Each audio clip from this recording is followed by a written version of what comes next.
இந்த வண்டு கூட்டம்தான் சத்தம் போடுது. உங்களுக்கு தெரியுதான்னு தெரியல.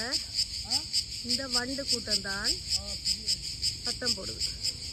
இந்த வண்டு இந்த மரம் முழுவதும் இருக்குது. இந்த மரம் முழுவதும் இந்த வண்டு தான். வண்டு கூட்டம் மரத்தினத்திலே இருக்குது. அதால் அந்த வண்டை தெரியலை எங்களுக்கு.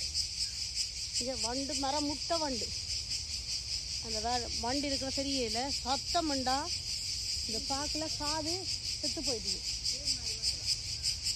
பயங்கர வண்டு சத்தம் காதை கொள்ளுது. ஆபத்தான வண்டா என்னன்னு தெரியல. ஆனால் வண்டியில் சத்தத்தை கேட்கவே பயமாக கிடக்குது. பயங்கர சத்தம் இதில் இருந்தது. காது வெடிச்சிட்டுது. ஏலாமல் இருக்கு. இந்த சத்தத்தை கேட்டுக்கொண்டு இந்த ஊர் மக்கள் எல்லாம் என்னோட வாழி நம்மளுக்கு தெரியல.